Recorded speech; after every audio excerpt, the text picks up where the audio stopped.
तो पर्सन ए है उसको 5 बिटकॉइन पर्सन बी को सेंड करना है, तो वो डायरेक्ट पर्सन बी को 5 बिटकॉइन सेंड कर सकता है। बीच में कोई भी बैंक या कोई भी अथॉरिटी इन्वॉल्व नहीं होती।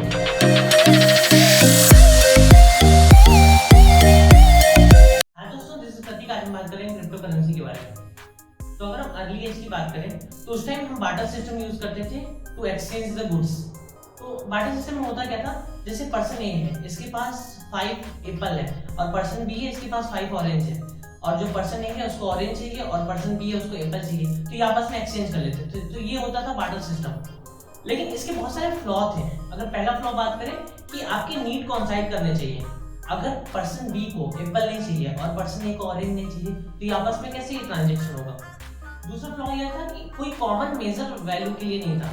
किसी गुड्स के बदले किसी गुड्स को एक्सचेंज कर देते थे, तो ये कोई कॉमन मेजर नहीं था।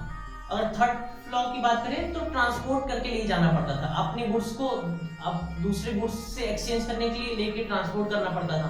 तो ये सारे फ्लॉ थे।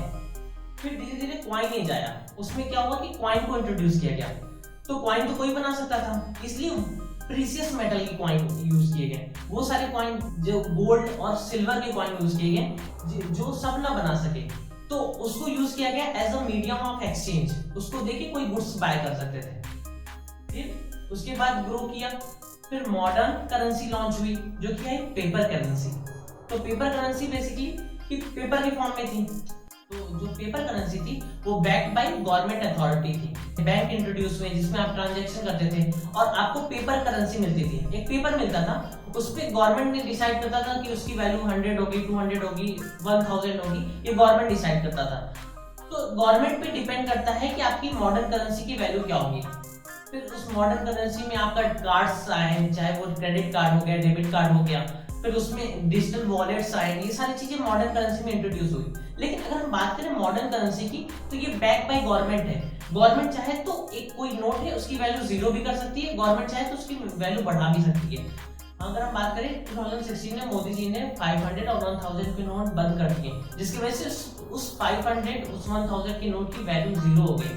तो गवर्नमेंट उसको मैनिपुलेट कर सकती है। लेकिन हम बात करें जो फ्यूचर करेंसी है, ऐसा कहा जा रहा है वो क्रिप्टो करेंसी है।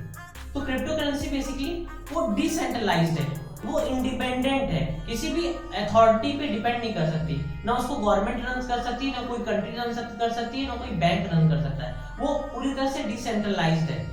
तो what is crypto currency? Crypto currency is a digital or virtual currency that is meant to be medium of exchange. मतलब आगे चल के हम क्रिप्टो करेंसी का यूज कर सकते हैं as a medium of exchange. किसी चीज को बाय करने के लिए, कहीं पेमेंट करने के लिए हम क्रिप्टो करेंसी का यूज कर सकते हैं। ऐसे बहुत सारे कंट्री हैं जहाँ पे क्रिप्टो करेंसी में आप पेमेंट कर सकते हो, लेकिन इंडिया में हम अभी क्रिप्टो करेंसी से पेमेंट नहीं कर सकते। तो क्रिप्टो करेंसी पूरी करेंसी डिजिटल, मतलब आप पेमेंट भी डिजिटल और जो करेंसी वो डिजिटल।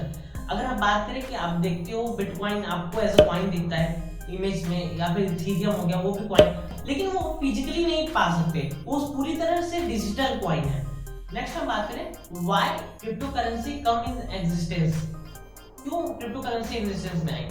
तो पहली बात तो ये क्या है कि गवर्नमेंट के द्वारा मैनिपुलेट हो सकती है। जो भी बैंक सिस्टम है, ये जो पेपर करेंसी या मॉडर्न करेंसी की हम बात करें तो ये डिसेंट्रलाइज नहीं है, ये सेंट्रलाइज है, कि गवर्नमेंट इसको रन करती है। फर्स्ट रीजन ये था। सेकंड रीजन क्या था कि बैंक इन्वॉल्व होते थे इसमें। तो बैंक इन्वॉल्व होते थे, टेक्निकल इशू आ सकते थे, जैसे सर्वर एरर आ सकता था, इसमें ट्रांजैक्शन लिमिट हो सकती थी, ह्यूमन एरर हो गया। अगर मुझे पैसे ट्रांसफर करने हैं और अकाउंट नंबर अगर गलत हो गया तो वो दूसरे के अकाउंट में पैसे चले जाएंगे, तो ये सारे एरर आ सकते हैं। और क्या है, इसमें अकाउंट हैक होने के भी चांसेस होते थे। ऐसे बहुत सारे केस होते थे जिसमें आपके बैंक अकाउंट हैक हो जाते थे, आपके मोबाइल पे ओटीपी आता था और अगर आप ओटीपी बता देते थे, बहुत सारे कॉल आते थे, स्पैम कॉल आते थे, जिसको आप बता देते थे, आपके पूरे बैंक के अकाउंट खाली हो जाते थे। तो इसको हैक करना भी इजी है। तो यही सब देखते हुए क्रिप्टो करेंसी को इंट्रोड्यूस किया गया। तो क्रिप्टो करेंसी बेसिकली क्या है, तो ये किसी भी गवर्नमेंट या किसी भी बैंक के द्वारा रन नहीं होती, तो ये पूरी तरह से टेक्निकल इसमें इशू नहीं आ सकते। अगर हम बात करें किसी पर्सन ए है किसी पर्सन बी को अगर पैसे भेजने एज अ मॉडर्न करेंसी, तो वो क्या करेगा, पर्सन ए अपने वॉलेट से सेंड करेगा।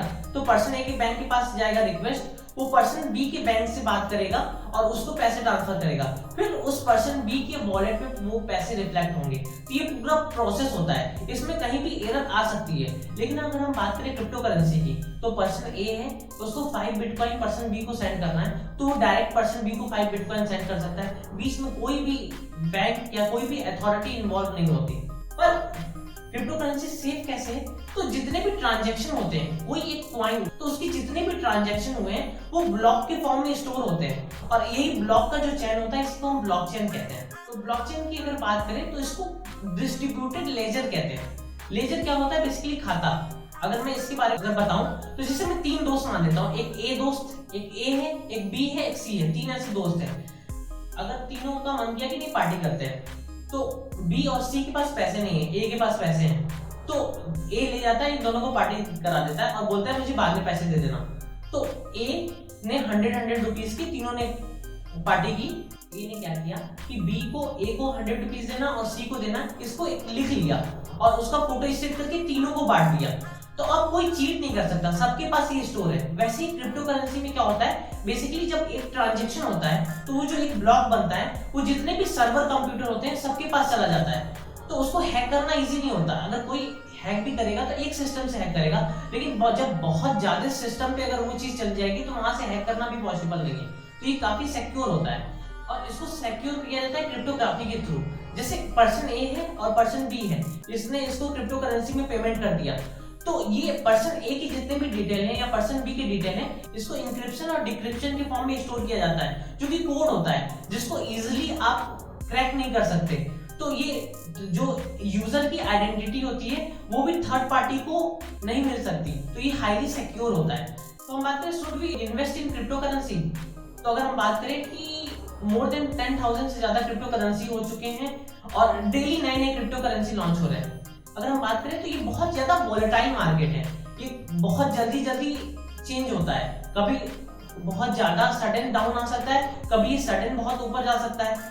तो हाईली वोलेटाइल है, ये मार्केट पे भी डिपेंड करता है। ये मार्केट पे कोई न्यूज आ गया उसकी वजह से वो फॉल हो जाता है, मार्केट पे कोई अच्छा न्यूज आ गया उसकी वजह से वो राइज हो जाता है। मार्केट के सेंटीमेंट पे भी डिपेंड करता है। हम बात करें 2010 में, हम बिटकॉइन की बात करें तो एक बिटकॉइन की वैल्यू 2010 में 20 रुपीज थी, और अगर आज हम बात करें कि एक बिटकॉइन की वैल्यू वो 30 लाख रुपीज है, और बीच में तो ये 56 लाख तक गया था। और उस टाइम अगर किसी ने 1000 रुपीज बिटकॉइन में इन्वेस्ट किए होते, आज उसके पास 15 करोड़ रुपीज होता।